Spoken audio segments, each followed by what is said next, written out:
आप सभी को नमस्कार, प्रणाम। उम्मीद करते हैं आप बेहतर होंगे। इस समय एक मुद्दा बहुत ज्यादा चर्चा का विषय बन चुका है। ओपीएस का मुद्दा है, देश के अर्धसैनिक बल के जवानों का मुद्दा है, 7,35,000 जवानों को वंचित करने का मुद्दा है। उस गजट का मुद्दा उठाया जा रहा है, जिस गजट को गाड़ दिया गया उस गजट को उठा के लाए, जिस पर एडिशनल सॉलिसिटर जनरल भारत सरकार के एडवोकेट जाके सुप्रीम कोर्ट में कर रहे हैं कि central arm police force armoured force union of India नहीं है, कि भारत का सशस्त्र बल नहीं है, आर्मी एयरफोर्स नेवी है।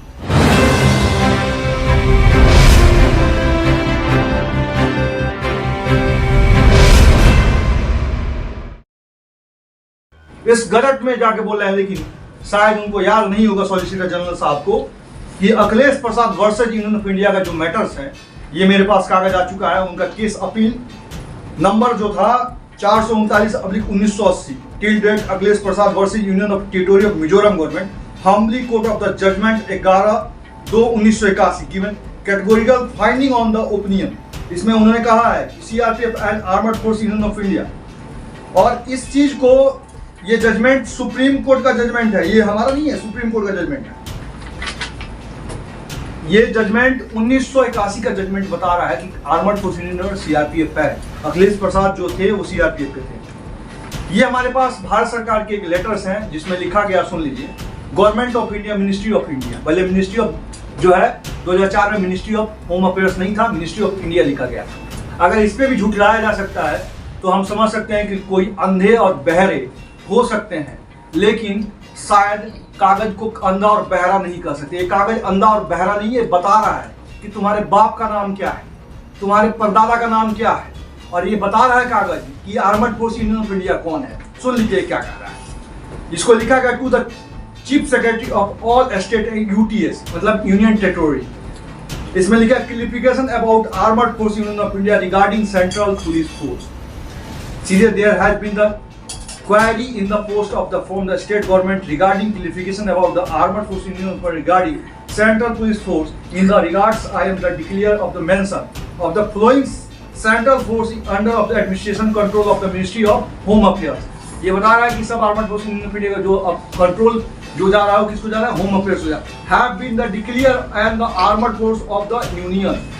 ये लिखा गया है कि डिक्लेयर किया गया है कि armoured force union of India कौन कौन है। कुछ लोग शांत हो गए, उनसे कोई मतलब नहीं, लेकिन हमारा साफ स्टैंड क्लियर रहा है।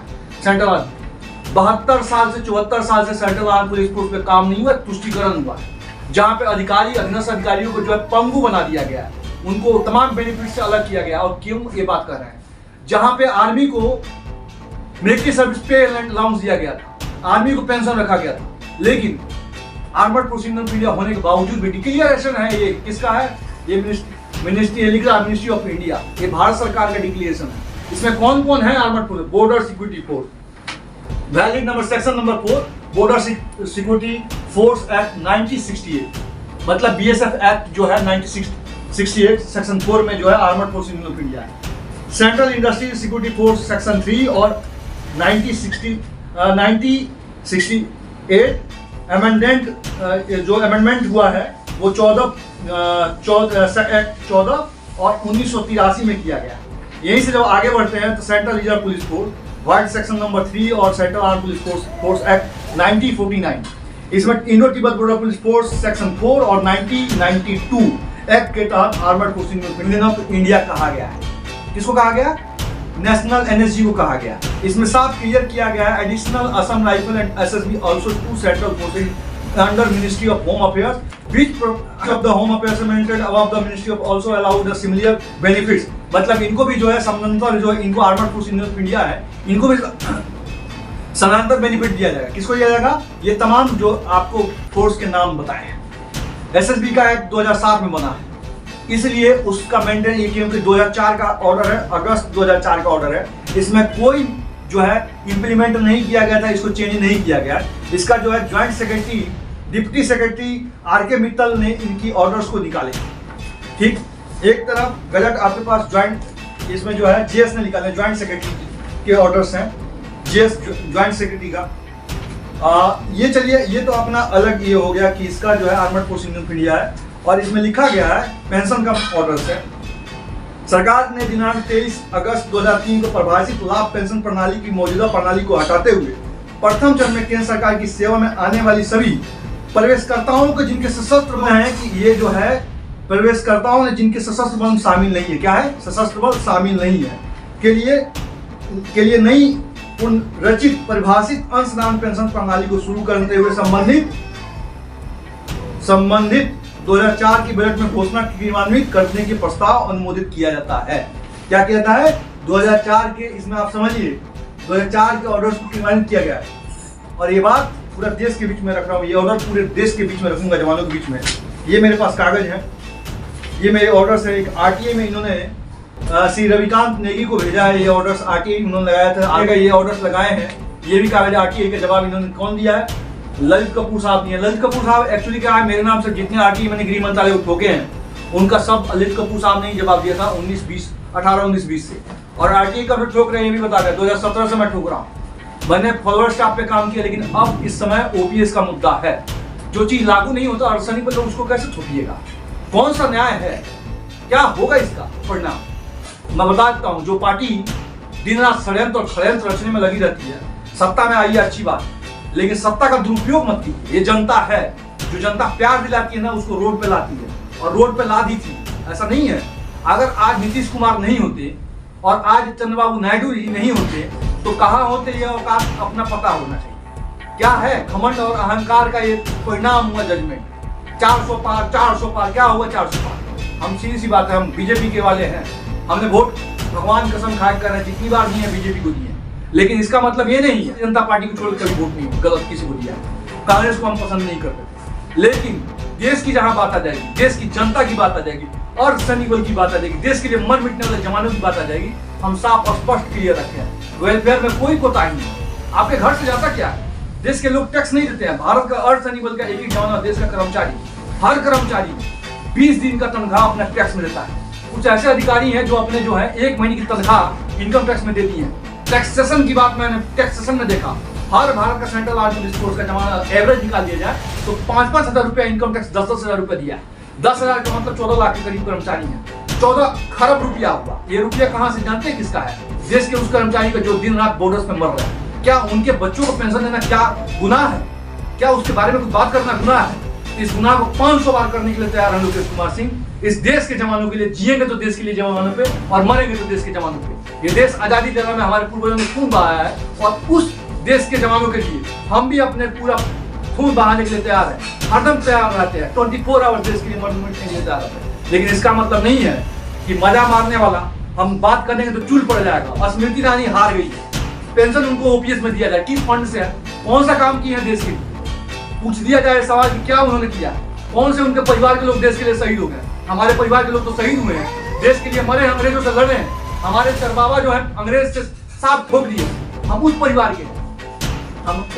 के हैं जहाँ पे हम स्पष्टता पूर्वक बात रखते हैं, और इस बात को इसलिए रख रहे हैं कि हम कभी भी अन्याय बर्दाश्त नहीं किए, अधर्म बर्दाश्त नहीं किए। ये बात मैं आज मैं बताता हूँ। भगवद गीता में श्री कृष्ण भगवान ने कहा, ठीक धर्म रक्षा रक्षिते, राष्ट्र रक्षा रक्षिते। किसके लिए राष्ट्र को रक्षा करना है? देश के जवानों के लिए। देश के जवान जो राष्ट्र के लिए मर रहे हैं उनके लिए क्या, उनके वेलफेयर में क्या किसी को कांटे लग रहे हैं? किसको चुभ रहे हैं कांटे? कौन सा नेताजी है स्पष्ट बोलना आके कि मैंने अर्धसैनिक बल को पेंशन देने के लिए मना कर रहा हूँ? अगर दम है तो सामने आके विरोध करके दिखा कि मैं नहीं दे सकता। मैं कहता हूँ उखाड़ के उस चीज को, जो नेताजी अपने आप को समझ रहे हैं, उखाड़ के समाज में नाम उखाड़ के फेंक दिया। तो मेरा नाम भी लोकेश कुमार सिंह है। इस दम पे लड़ा हूँ, हाई कोर्ट में केस लड़ा हूँ, सुप्रीम कोर्ट में रखा हूँ, लाखों रुपये खर्च कर चुका हूँ। पीछे हटने के लिए नहीं साहब। जिस दिन मैंने ये लड़ाई लड़ा, मैंने धर्म की लड़ाई लड़ी है।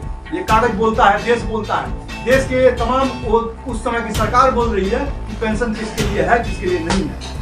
अटल बिहारी वाजपेयी जी के द्वारा पेंशन लाने के बाद एनपीएस जो चीज थोपी गई है, तत्काल प्रभाव से अगर संशोधन होता तो उसके बाद से इंप्लीमेंट होगा, लेकिन उसके पहले के लोग ओपीएस में लागू होते हैं, ओपीएस में है। और ऐसे कितने जो है त्रुटियां जो है अर्धसैनिक बल के जवानों पे थोपी गई है, अर्धसैनिक बल के अधिकारियों को थोपी गई है, अर्धसैनिक बल के जो है एसओ पे थोपी गई। क्यों मैं बोल रहा हूँ? और उसके बाद छोड़िए, आईबीएन और सीबीआई की बात कर रहा हूँ, जो देश के दिन आप जीते हैं। एनआईए की बात करता हूँ, मरते हैं, उनको भी आपने नहीं छोड़ा। क्या करना चाहिए? पेंशन लागू करना चाहिए कि नहीं लागू करनी चाहिए? यही दिल्ली में आईबी के जवान को मार दिया गया, क्या उनका परिवार कहाँ है? क्या कोई पूछा उनसे? और छोड़िए साहब, बोर्डर्स पे जो ड्यूटी कर रहे हैं उनसे पूछिए आईबी वाले लोगों को, क्या उनको पेंशन है? आपने जो 5 साल के लिए सांसद हो गया, 1 दिन के लिए सांसद विधायक हो गया, 1 दिन के लिए जो है मुखिया हो गया, सरपंच हो गया, उसको पेंशन। ओपीएस, वो भी ओल्ड पेंशन स्कीम। और जो देश के लिए मर मिटने के लिए 24 आवर्स तैयार है, परिवार, घर बार, समाज को सबको छोड़ के रखा है, वो कहाँ? इसका जवाब देगा कौन?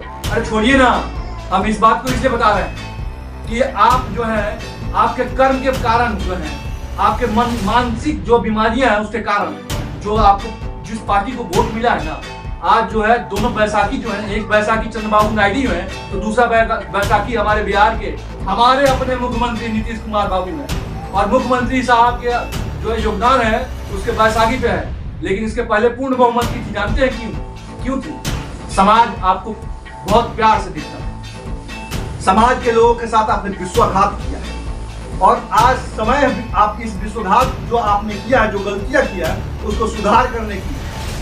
आपको सुप्रीम कोर्ट नहीं जाना चाहिए था। आप सुप्रीम कोर्ट गए, सोचे कि हम पूर्ण बहुमत में आएंगे, फिर दबा देंगे, ये मामला खत्म कर देंगे, लेकिन आपको पता नहीं है जनता है, जनता जिसको बैठाती है उसको राजगद्दी से उतारनी भी चाहिए। जनता के बच्चों के साथ जब अन्याय होगा तो धर्म की रक्षा के लिए हमारे जैसा वीर योद्धा पैदा होगा, और वो जानता है, ये ईश्वर जानता है कि किसको कहाँ लड़ाना है, किसको कहाँ खड़ा करना है। अगर हम धर्म के लिए लड़ रहे हैं तो हम अपने धर्म के लिए कुर्बानी हो जाने के लिए तैयार हैं, लेकिन सत्य के न्याय के लिए जैसे महाभारत हुआ था वैसे इस धर्म युद्ध में मैं कानूनी लड़ाई लड़ रहा हूँ, और मैं कानूनी लड़ाई लड़ूंगा। ऐसा नहीं है कि नहीं लड़ूंगा, पीछे नहीं हटूंगा। बंद होगा तो सबका बंद होगा, और उसके पहले लागू करना पड़ेगा। एक देश एक पेंशन होना चाहिए, ये नहीं बाप का पेंशन अलग, बेटा का पेंशन अलग, दादा का पेंशन अलग, चाचा का। मेरा बाप अगर आर्मी में है तो उनका पेंशन अलग, मैं मेरा भाई जो है सेंट्रल आर्म पुलिस फोर्स में है उसका पेंशन तुम अलग दोगे, एनपीएस दोगे। मेरे बाप को आर्मी से अगर आए हैं तो उनको जो है ओपीएस दोगे। मेरे जो है दादाजी हमारे वृद्ध हैं, उनको जो है वृद्धा पेंशन दोगे, और हमारे जो है चाचा जी जो है फंड जमा कर रहे हैं तो उनको अटल पेंशन दोगे।